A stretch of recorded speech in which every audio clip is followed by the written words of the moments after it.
The transfer window can make or break a season. Either it can propel you on with new personnel towards the heights of your original ambitions, or you can sign Andy Carroll for £35 million on deadline day. Now, with the summer transfer window having come to a close, I thought I'd take a look through all of the Premier League clubs' business and rank them on a tier list. All the way from the top, where we've got tantalizing, a titillating set of dealings, through very good, etc., all the way down to dead trim, as in that one right there. Now, if you're going to enjoy the video, feel free to slap a like on it and subscribe if you're new to the channel. Over 2,156% of you are not subscribed, so I'd really appreciate it if you hit that big red button. So let's get into things straight off the bat with the A's. Bournemouth. I don't know, honestly, yeah? Fine, AFC, calm. The place that you actually play your football starts with a B, so why it would start? Why are you insisting on being at the start of the alpha? I mean, the club's transfer activity was literally what got Scott Parker sacked. When the boss is speaking out and saying, lads, you've not done enough, and then he gets sacked for it, that's a problem. So Bournemouth, it's not a great start. You're going in dead trim. The reality is, for the newly promoted sides, the way I'll judge this is if you've given yourself any chance of survival, and they haven't at all. Marcus Tavernier, good young winger. Neto, capable goalkeeper. But other than that, this team is nowhere near good enough and is getting slapped 9-0 by Liverpool, and it's not even the good Liverpool. We move then on to Arsenal. We've had a very interesting window, actually. Obviously, Zinchenko, great left back. Him and Tierney are both good options, and Zinchenko's a winner. Same with Gabriel Jesus, who has lit up the place since going there. Fabio Vieira and people like Marquinhos we'll find out about later down the line. Plus, Lacazette's out of there. That's a new signing in itself. Obviously,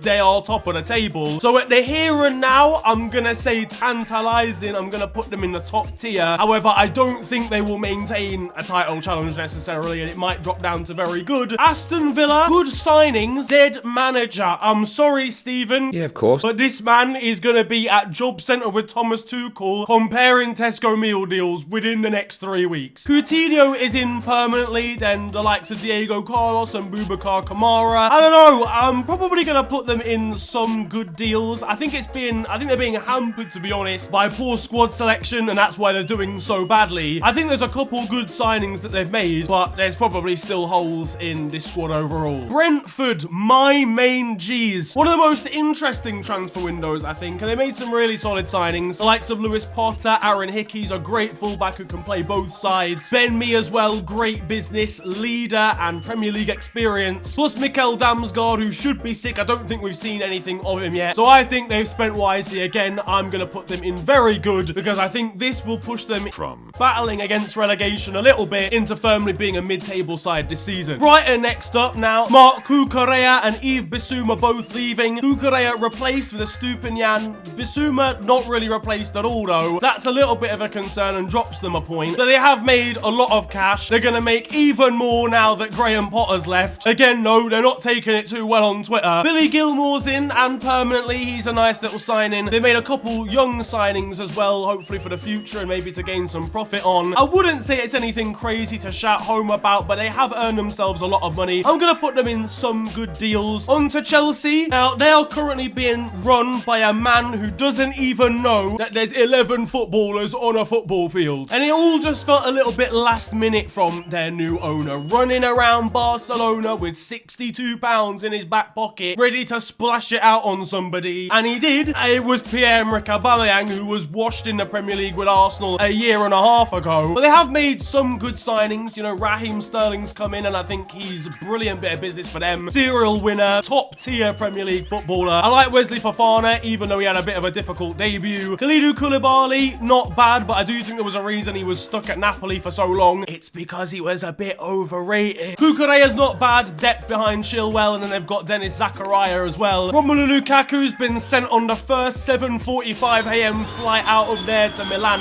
too. They have lost Rudiger though, and quite a few other players, to be honest. I'm gonna put them in some good deals. I think it'd be reactionary to put it in not great, because even though I think the club as a whole is not in as good a place as it was last season, the actual transfers on the balance of play are decent. Next up, Crystal Palace. Not much to report on here apart from these lot just said Black Lives Matter at the start of last season and have run with it since. Check Doucouré coming from France, amazing midfielder. They've kept hold of the likes of Zaha and Elise and your Mark Gurheys and Tyrick Mitchells. I think they go towards the front of themselves some good deals. Now, Everton next, and this is going to be controversial, okay? I'm not even going to look at the players they brought in. I'm just putting them in not great because they sold Richarlison, who single-handedly kept them in the league last year and did not replace it. That's it. As far as I'm concerned, if you're losing your best player and not replacing him, it literally cannot be a good window. Everton, Neil Maupay is not that answer, lads. I'm not gonna lie. They have improved in some areas. I think Andre Onana, Idrissa Gueye, and Joe Garner are all great midfielders. Dwight McNeil from Burnley, although I do think he's a little bit overrated, to be honest with you. And Connor Cody as well. So if Everton, for whatever reason, ever need to blackmail Gareth Southgate, they can. Because with the amount of times he got called up to the England national team, he's definitely got his nudes on his phone. But yeah, there's a part of me that wants to put him in some good deals, because technically speaking, there were actually some good deals. But losing your best player and not replacing him is outrageous. Fulham next up. João Palhinha is a quality midfielder. Andreas Pereira is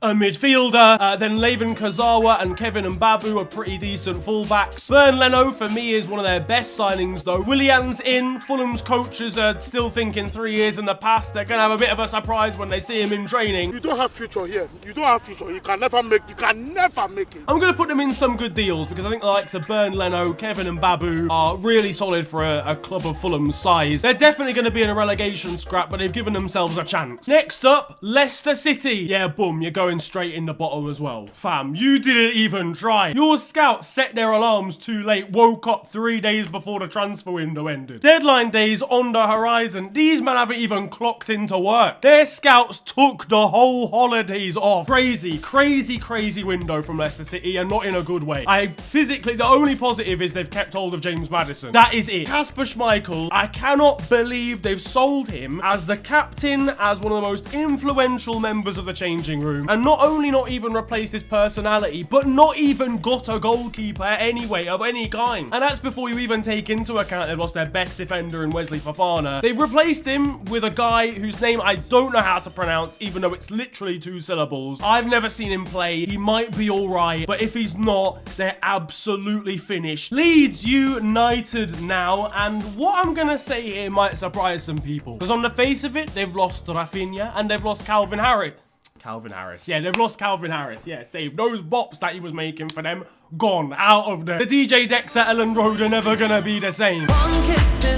Yeah, they've lost Rafinha, they've lost Calvin Phillips, and those are big losses. But despite that, I'm gonna put them in very good. If I ever questioned Leeds' transfer policy before now, I apologise. Because I think they secretly might have actually replaced these players. Calvin Phillips a little bit less so. I think he was genuinely irreplaceable to an extent. But Luis Sinisterra is the new Rafinha. They are Red Bull Leeds now. There's more energy drinks at that stadium than Jamie Vardy's cupboard. But people like Brendan Aronson and Tyler Adams that they got from these Red Bull associated clubs have really improved them. Brendan Aronson especially is looking really good. Mark Rocker as well, under the radar signings, looked pretty decent too. Given the circumstances of losing quite easily their 2 best players, they've replaced them really well and done a good job of not just completely imploding. I'm very impressed by them. This has been a good window for Leeds. Liverpool now. We've lost Sadio Mane, and even though Sadio Mane is not the reason why we're doing so badly, we haven't really replaced his influence at the top end of the pitch and his pressing. But the fact that we didn't bring in any kind of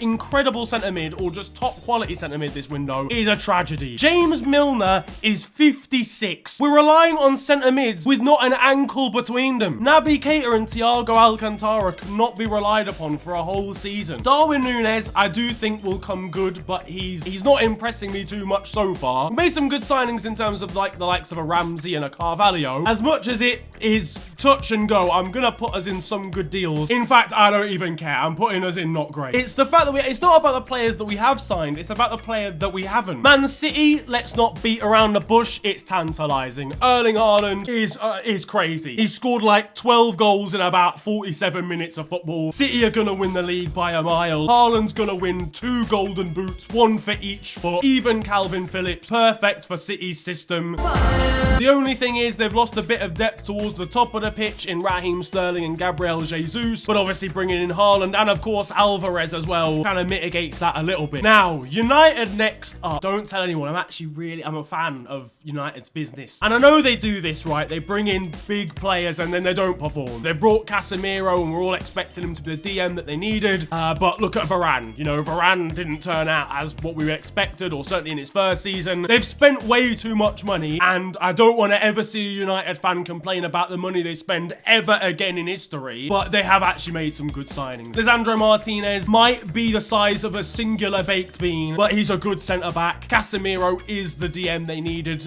or should be anyway. Christian Eriksen, good source of creativity for free. Anthony scored on his debut. 100 million is wild. He's not worth that, but he's a very good player, very skillful player, an exciting one. Young, got a lot of talent and potential to grow into. And obviously Malacia as well, the youngster who Ten Hag brought from the Netherlands. Looks like he could grow into a pretty good player for the future too. Overall, really good window. Struggling as to whether to put them in very good or tantalizing, just because Scott McTominay does still start for them. It's very good. Shout outs United. They panic buyed a lot, but somehow it's worked, or it seems like it should anyway on paper. Newcastle now, the richest club in the world. Alexander Isak, I like that signing. He didn't have a great season in Spain last year, but he's definitely got the potential to flourish there. Looked really good against us. I like Nick Pope. Everyone likes Nick Pope. He's just a top quality goalkeeper. I like Sven Botman, even though he's not necessarily starting every game right now. It looks as if they've made some clever signings for the future. I'm kind of a bit surprised they didn't make more though, but I kind of expected them to maybe bring in 2 more players than they did. I think I would probably put them in very good, because I think they've definitely accelerated. Newcastle should be challenging for sort of top 8 or 9 in the league this year. Nottingham Forest now. How long have you got, lads? 22 signings. Their section in a Panini sticker book is a whole different kettle of fish. Obviously, they've made some good signings. I'm going to have to list them off here. There's a lot of them. Taiwo Awoniyi, great striker. Dean Henderson on loan, great goalkeeper. Niakate looked great on his debut. Nico Williams, Lewis O'Brien, Jesse Lingard, Emmanuel Dennis, Morgan Gibbs-White. Renan Lodi's a good left back. Serge Aurier at right back. There's some really good players in there. It's just about getting them to gel. I mean, that's a whole new squad. There are some real bangers in there, but Morgan Gibbs-White for the amount of money that he was, Lingard on the wages that he's on, and with the performances he's put in so far, they've spent about 3.6 billion quid, but I feel like they're putting themselves in financial jeopardy purely with the amount of signings they've just made alone. I'm gonna put them in very good, because I still don't think it gives them like the security that they're definitely staying up. But let's be real, there's some very good players in there, and they've at least given themselves a chance, unlike Bournemouth. Southampton next. Well done. I'm so sorry, guys. I do this every year. I doubt Southampton. I wasn't familiar with your game. Romeo Lavia looks like a great young centre mid. Joe Aribo, I liked him anyway. He's always been good for Rangers. Arnel Bella Kochap, I mean, you hadn't signed him when I did my predictions. He's such a good centre back, as is Duja Chaleta Char as well. So those two, they're actually genuinely very good signings. Ainsley Maitland-Niles on loan, can play anywhere. It's very good. You've done really well. I still think you need some more goals, but it's gone from not bad to I actually think it might be very good. On to Spurs, who were very busy as well. Another team that was very busy towards the start of the window and then maybe less so towards the end. Ivan Perisic, I mean, he's just one of the most experienced. He's been 33 for 10 whole years. Christian Romero in permanently. Jed Spence from Nottingham Forest. Basuma is solid. Richarlison's look really good. I think they've done really well. I'm going to put them in tantalizing. I genuinely am, because having got into the top 4 last season, I think Tottenham have done everything they need to stay in the top 4 this season. West Ham United, the opposite of Spurs. They did nothing for about the first 90% of this window and then just exploded into life. Aguerd from Rennes and Scamacca should be good signings. They've not had really a chance to show that yet for differing reasons. Lucas Paqueta though from Lyon gives me the vibe that he could be like that next Dimi Payet. Not quite that level. That's if he can spark up a chemistry with West Ham's Scottish manager.